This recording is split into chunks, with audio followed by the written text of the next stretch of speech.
Rebonjour à tous, en ce samedi 25 mars chez Kiwanda où on est sur la journée À nous les médias organisée par la Fédération française des MJC. Ce troisième plateau télé, on va le consacrer à explorer un petit peu la piste politique et la relation qu'il y a avec les médias citoyens. Donc on a 6 invités que je vais vous présenter. On a Clément Chassot qui est journaliste au Ravi, un journal satirique marseillais. Hervé Pochon de France Inter, qu'on connaît tous quand même, enfin pour ceux qui écoutent France Inter. Oui, c'est ça, mais c'est pas tout le monde. C'est beaucoup de monde quand même. J'ai cru entendre qu'il y en aurait une de plus tout à l'heure, donc c'est bien. Oui, j'ai gagné une auditrice dans un débat. Il faut expliquer, sinon les gens ne vont pas comprendre. Oui, c'est vrai. On va croire qu'on achète les téléspectateurs, les auditeurs. David Eloi, coordinateur de Reporters Citoyens, rebonjour. Rebonjour. Je n'ai pas votre nom. J'ai marqué une personne du Bondi Blog, ce qui est un peu moyen. Latifa. Ouais. Enchanté. Je suis Latifa Oulkouir et je suis la présidente du Bondi Blog. Enchanté. Bienvenue. Merci. Pierre Vian, vice-président de la Fédération française des MJC. Ben oui, je suis un peu l'autre du jour, si j'ai bien compris. Mais bon, simplement, bienvenue à tout le monde sur quelque chose qui est organisé par la Fédération française des MJC. Mais voilà, c'est tout. Et merci à ceux qui l'animent. Et Adrien Tiberti, vous êtes adjoint au maire du 11e arrondissement de Paris. Exactement. Bonjour. Bonjour. Alors on va rentrer dans le vif du sujet immédiatement. Tout au long de la journée, on s'est posé la question de qu'est-ce que ça pouvait bien être un média citoyen, de pourquoi est-ce qu'on collait le mot citoyen au mot média, pourquoi est-ce qu'on avait besoin de faire ça aujourd'hui. Donc on a bien vu qu'il y avait quand même une hiérarchisation des médias, en tout cas une typologie qui est basée sur la réalité ou le fantasme ou la représentation, mais en tout cas qui existe vraiment. Et là maintenant, on en arrive au bout de notre journée et on va poser la question du rôle politique des médias citoyens. Est-ce que ce rôle politique, il existe? En d'autres termes, est-ce que les médias citoyens peuvent représenter un levier d'influence politique? Excusez-moi, quand moi j'arrive en fin de journée, je voudrais savoir quelle est la définition que vous avez trouvée pour médias citoyens. Parce que vous dites que vous avez réfléchi à ça toute la journée. Et donc là, On n'a pas vraiment de définition. Ah d'accord. On a simplement déterminé qu'un média citoyen construisait l'information, c'est les gens qui la construisaient, qui faisaient remonter cette information-là, qu'on n'était pas sur une consommation descendante, qu'on n'était pas sur une théâtralisation type showbiz de l'information, et que c'est pour ça qu'elle avait peut-être une visibilité qui n'était pas celle des médias commerciaux et très présents quand on allume la télévision.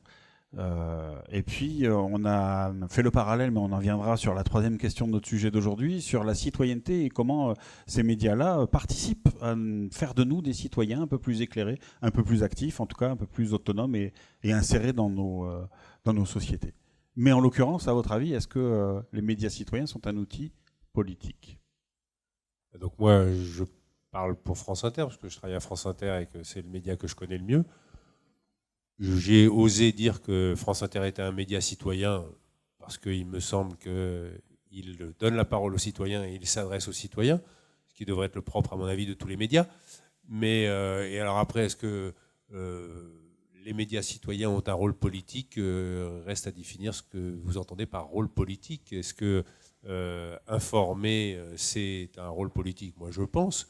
Mais si on commence à dire ça, on va sous-entendre que derrière cette information, il y a un message politique que le média cherche à faire passer. Moi, je ne pourrais pas être d'accord. Je vais vous dire qu'on essaye on essaye, parce qu'il y a eu beaucoup d'erreurs de commises, mais on essaye de refléter la diversité des opinions politiques et la diversité des politiques qui sont autour de nous. Mm-hmm. David Eloi?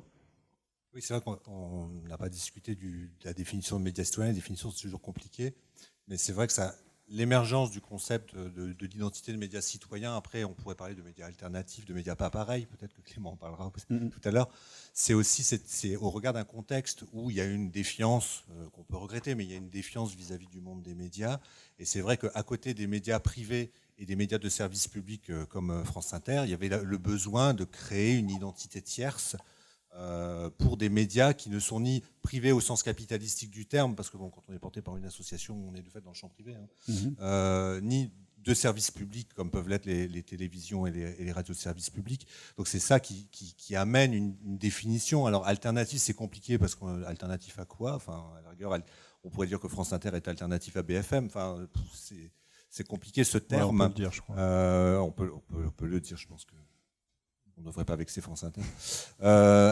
Par ailleurs, et l'autre élément sur lequel je voulais revenir, c'était la dimension politique. Pour moi, oui, les médias citoyens, alors je mets des guillemets autour du mot pour pas qu'on lance un débat sur qui est citoyen quoi. Les médias citoyens sont éminemment politiques, mais pas au sens partidaire du terme. C'est-à-dire qu'effectivement, si on crée un média pour soutenir tel ou tel parti, peu importe, c'est gênant. Ce qu'ils ont en eux-mêmes de très politique, c'est qu'ils vont faire participer les habitants, ils vont travailler avec les habitants, je mets un mot un peu large, un habitant, à la réflexion sur l'information et à la production des contenus. Et en ça, pour moi, ça fait partie d'une fonction éminemment politique du média.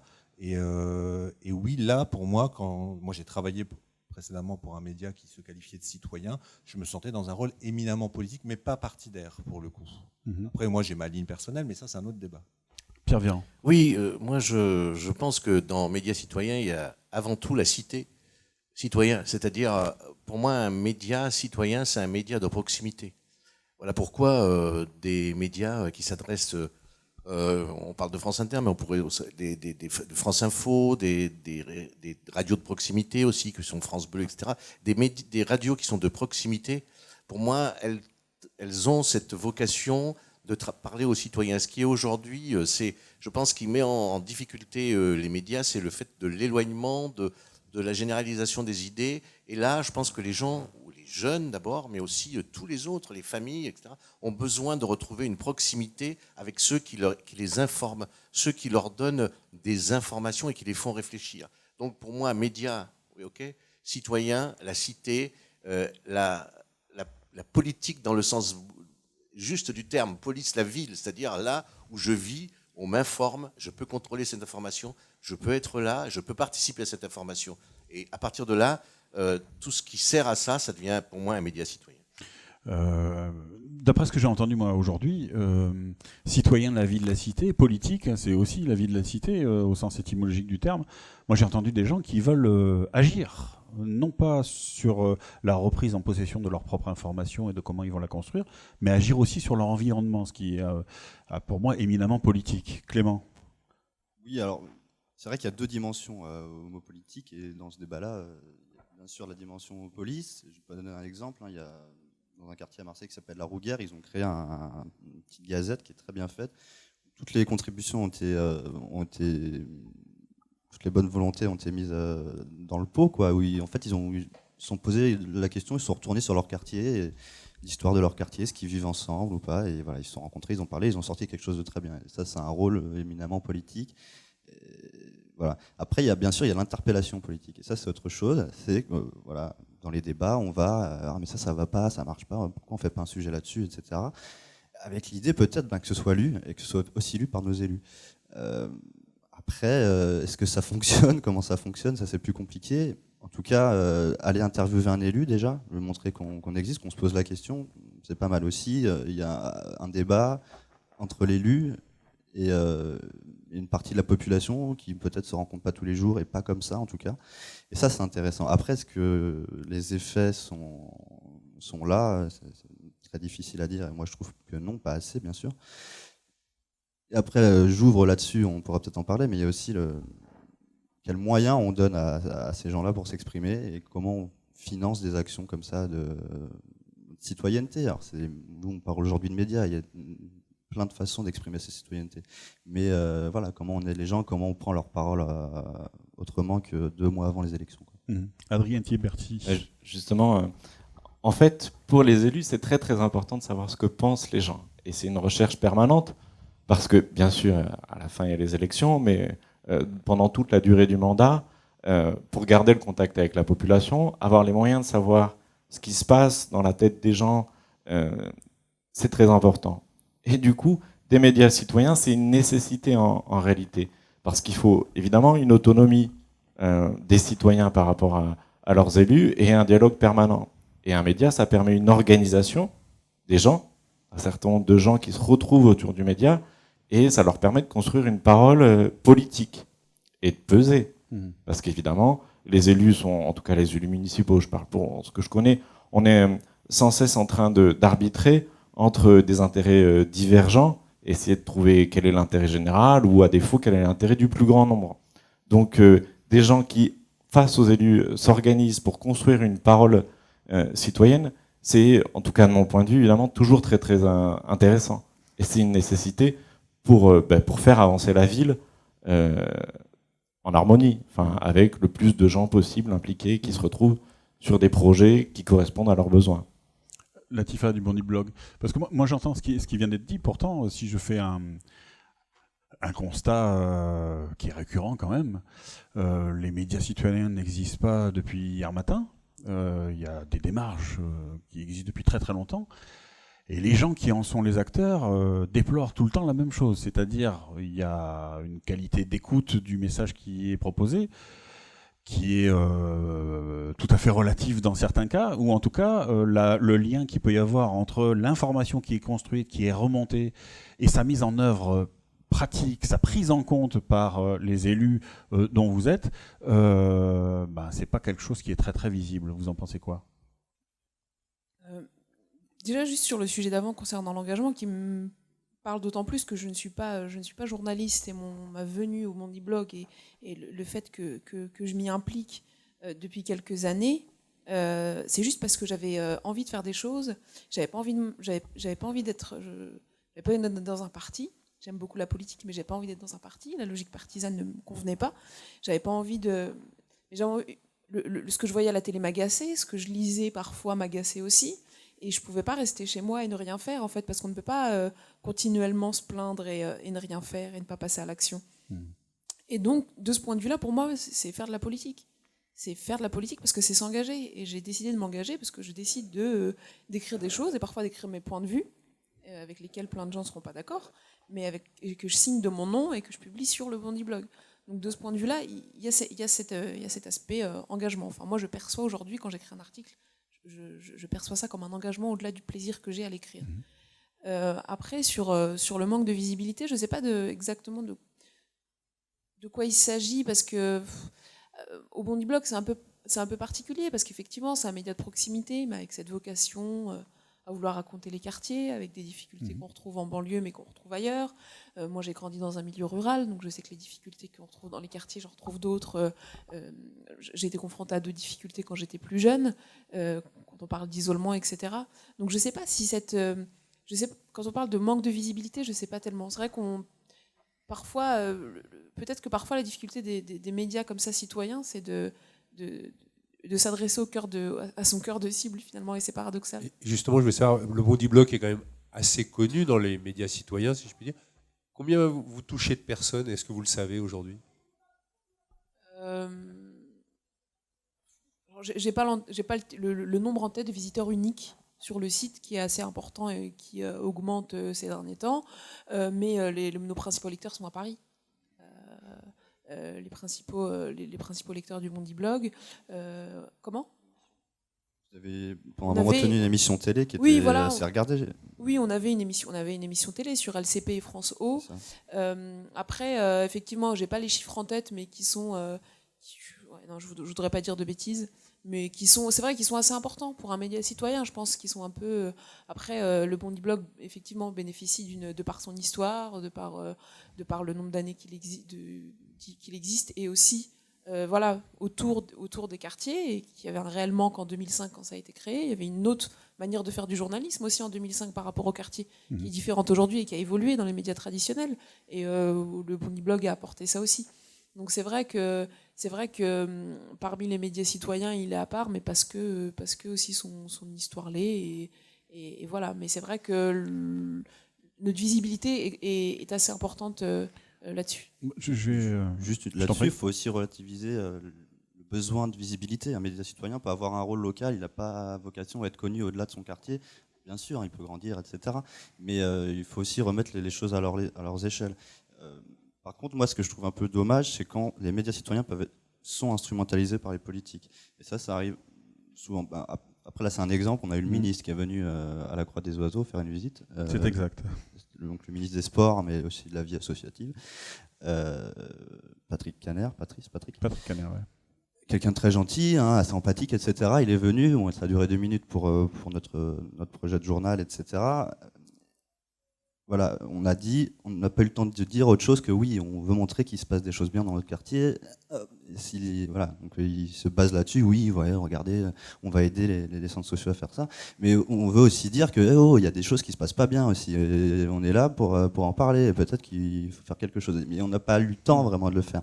Et il faut se méfier de cette instrumentalisation-là.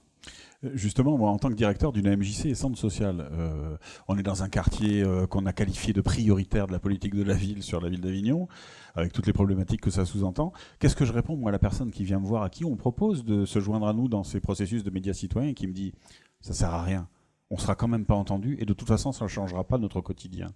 Je l'entends tous les jours, ça. Comment on répond à ça? Non, mais c'est... Déjà, tout le monde n'a pas vocation, tout le monde ne veut pas parler, tout le monde ne veut pas s'exposer ou s'engager dans des processus associatifs, on va dire, ou dans un engagement comme celui-là. Après, on se distingue, en tout cas, c'est mon point de vue, on se distingue jamais plus que par après son travail et son engagement, et c'est extrêmement difficile quand les gens en face. Il y a des gens qui vont dire que ça sert à rien, et peu importe ce qu'on fera en fait.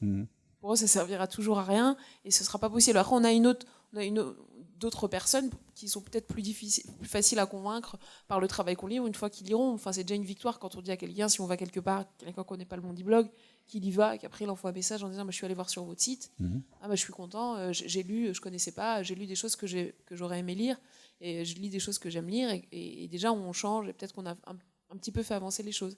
Mais c'est vrai que c'est extrêmement compliqué, parce que c'est paradoxal, et on en parlait déjà, va être soit des gens qui ont ce sentiment-là, mais parce qu'ils vont regarder peut-être les chaînes, entre guillemets, qu'il ne faut pas regarder, ou qu'il faut regarder avec du recul. Et c'est ça qui est compliqué, et qui est extrêmement complexe, je pense. Parce que il n'est pas donné à tout le monde, et c'est une éducation que d'aller vers une information qu'on choisit.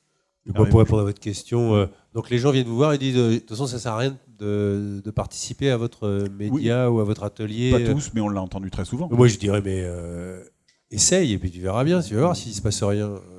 Ça pour moi c'est le b.a.-ba, quoi. C'est-à-dire que peut-être qu'il se passera rien, mais peut-être qu'il se passera quelque chose, et ça on le sait jamais à l'avance, et c'est aussi ça qui est intéressant, c'est que on sait pas, et une parole peut être, un acte peut être posé et enclencher beaucoup de choses, et donc, posons l'acte et puis on verra après, quoi. Et de ce point de vue-là, encore une fois, de l'autre point de vue, l'intervention des citoyens change tout. Y compris quand on fait des choses simples, mais des projets municipaux, etc. L'intervention des gens qui vont dire à un moment donné ça va pas, ça il faut changer, etc. Il y a toujours, y compris ça peut être du rapport de force, etc. Et ça fait évoluer les choses, toujours. Il ne se passe rien quand les gens restent chez eux. Ça, c'est une réalité. L'intervention populaire, d'une façon ou d'une autre, et ça doit passer de plus en plus par les médias parce qu'ils prennent de plus en plus d'importance dans notre société, l'intervention populaire change tout. Moi, comme militant politique, en plus d'être élu, ce que vous dites, je l'entends tout le temps quand on fait du porte-à-porte, quand on essaye de discuter avec les gens. Et ce sentiment, cette fatalité, elle est très forte dans notre société. Je pense qu'elle est fabriquée par les médias commerciaux qui sont descendants, comme vous le disiez, mais ça ne correspond pas à la réalité. Dès qu'à un moment donné, un grain de sable intervient dans un processus, et le premier des grains de sable, c'est l'information, tout peut changer. David Eloi ? Oui, c'est clair que quand on parle de l'efficacité des médias, enfin de leur impact potentiel, c'est vrai que les gens ont tendance à comparer entre la télé et ils vont comparer le journal de la MJC avec la télé. Effectivement, à partir de ce moment-là, c'est un petit peu compliqué. C'est pas que la télé est plus efficace, c'est qu'elle a une force de frappe beaucoup plus forte parce qu'elle est partout en même temps et que les gens la regardent. Quand on est un média, moi j'ai participé à la création d'un média, se faire entendre d'un public large, c'est un processus excessivement long, sauf si on a énormément de capitaux. Mais quand on a énormément de capitaux, on ne fait pas forcément du journalisme de proximité, du journalisme citoyen. C'est pas forcément ça. Enfin, pour l'instant, ce n'est pas ça qui pointe le plus. Moi, je pense qu'il y aurait, du côté des médias citoyens, un vrai travail à faire de recension, parce que je pense... Alors, j'ai fréquenté le Ravi pendant un petit moment. Vous gênez à Marseille. La municipalité de Marseille n'est pas super à l'aise parce que vous sortez des enquêtes. Il y a un travail qui est... Enfin, elle n'est pas ravie. Donc, il y a quand même un rôle qui est joué par ce média qu'on pourrait dire, et je ne sais pas qu'on descende pas un petit média, mais néanmoins qui a un vrai rôle local et qui fait ce que d'autres médias régionaux, de PQR, ne font pas, pour le coup, parce qu'ils ont d'autres intérêts, au sens large. Donc, ils le font. Nous, on a travaillé, donc moi, je suis un reporter citoyen, donc un projet de formation de jeunes de quartier. On a développé des projets avec des médias qui sont nés en Tunisie, qui sont nés en Algérie et qui font un travail remarquable. Et les confrères qui bossent sur un petit média en Algérie, c'est pas El Watan, eh ben ils bougent, ils font changer les lignes. Donc il y a des exemples. Effectivement, c'est pas tous les jours et c'est pas tout le temps, mais il faudrait qu'on puisse mettre en avant ces expériences-là qui montrent que un média, malgré sa taille, eh ben oui, il peut faire bouger les lignes et c'est possible. Et après, ça c'est un élément. L'autre élément, c'est la dynamique qui se crée autour du média. Parce que si je reprends l'exemple des Tunisiens, ils ont créé un club de journalisme à Maktar, qui est une des villes de Tunisie. Et en fait, parce que ça a créé une dynamique dans la population, parce que les gens se sont emparés de ce média web, le regardent en permanence parce que c'est leur média, ils parlent de leur territoire avec des éléments qu'ils comprennent. Bah aujourd'hui, quand ils râlent sur Maktar News, eh ben, il se trouve que le gouvernorat, eh ben, il essaye de répondre à la question parce qu'il est gêné aux entournures. Donc il y a aussi une dynamique qui se crée et qui, elle, porte. C'est sûr que si le média citoyen, c'est 5 personnes dans une rédaction qui touche un public étroit et le public ne se sent pas représenté par le média, bah, c'est beaucoup plus compliqué de fait. Mais si une dynamique se crée, ça peut, et ça a souvent des effets. Je pense qu'un travail de recensement serait vraiment intéressant. De recensement et puis d'accompagnement de ces dynamiques-là, justement en termes de formation. Pierre Vian. Oui, mais moi, en regardant d'un petit peu plus loin, parce que j'allais dire mon ancienneté, mon âge aussi me permet de voir une évolution. Je pense que les médias citoyens sont nés aussi de l'incapacité reconnue par les gens à un moment donné de se faire entendre véritablement. Pour moi, le média citoyen, la naissance du média citoyen aussi sont des cris de gens qui disent à un moment donné, il faut un constat au niveau des territoires, au niveau des communes, au niveau à quel moment je peux m'exprimer, qui m'écoute, et à partir du fait qu'on découvre des moyens nouveaux de le faire, à ce moment-là, on s'en saisit. Je pense que c'est en ça que c'est positif. Ça répond vraiment à un besoin des gens. Comme je disais tout à l'heure, moi j'ai été enseignant toute ma vie et j'ai eu des élèves en face de moi, souvent des garçons de lycée professionnel, etc. Et ils avaient besoin de dire des choses. Ben là, ils avaient besoin de dire des choses, mais ils me le disaient à moi, simplement parce que ça sortait pas des murs ou de la classe, etc. Et après, aujourd'hui, ils ont trouvé des moyens de le dire. Ils ont trouvé des moyens d'expression qui nous dépassent, nous. Enfin, quand je dis moi, dans ma fonction, ou ce qui était ma fonction, mais ça nous dépasse. Mais heureusement qu'il y a ça aujourd'hui. Et je suis content de voir que ça a aussi pris en compte, plus ou moins, comment dirais-je, volontairement, avec plus ou moins d'empathie par les politiques qui commencent ou sont obligés d'entendre, et ils trouvent aussi des moyens d'information et des moyens de mettre en œuvre leur propre politique. Clément ? Non, oui, alors je voulais revenir sur ce travail de recensement. Au Ravi, on a lancé en 2013 ou 2014 les rencontres de la presse pas pareil. Ça a un peu commencé comme ça. Alors pareil, on a du mal à définir les médias citoyens, alors la presse pas pareil, n'en parlons pas. Mais on a commencé comme ça et on a fait aussi ce travail en se disant, on s'est rapproché de l'association Médias Citoyens Rhône-Alpes, on a créé Médias Citoyens PACA avec le but de fédérer un peu tout un tas d'acteurs, de se rencontrer aussi, d'apprendre à s'apprécier ou pas, de voir comment on pouvait travailler ensemble et de se faire reconnaître. On est allé au ministère de la Culture, alors c'est pas que grâce à nous, il y a eu aussi tout ce qui s'est passé autour de Charlie Hebdo après, d'avoir un fonds, des aides à la presse finalement pour des médias de proximité. On a réussi à obtenir un peu du tiroir caisse.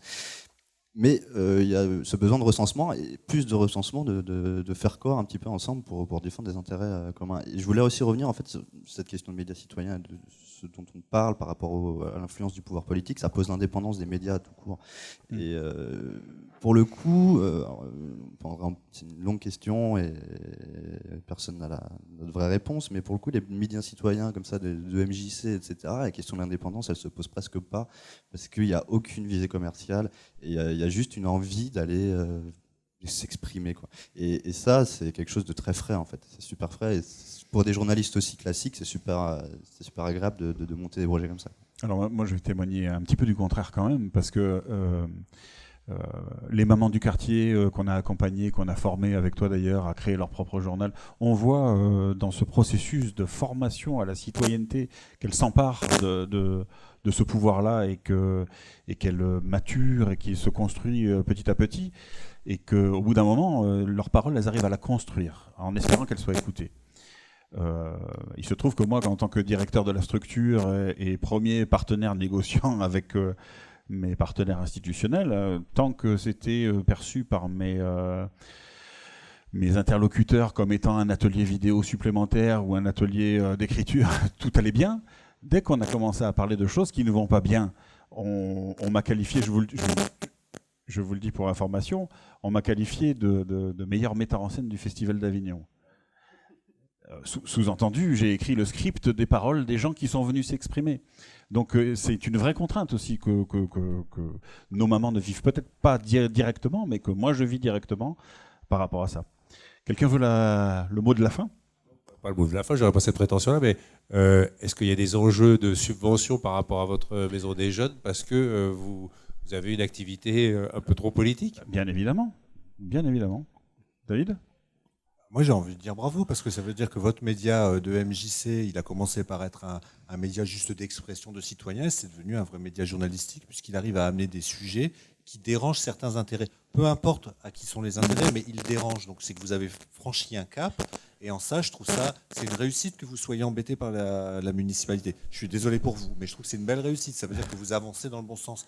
Après, c'est vrai qu'on est à une époque où il faut qu'on réapprenne ce que sont les rapports dans la société, et que les élus notamment eux, ils apprennent que oui, les voix peuvent, je dis face à monsieur de la mairie du 11e, que les citoyens veulent s'exprimer, veulent faire avancer des idées, et c'est pas forcément considérer que tous les élus sont pourris, c'est juste dire non, il y a des choses qui vont pas, et on vient vous le dire, et à vous de nous apporter des réponses. On inverse un peu la donne.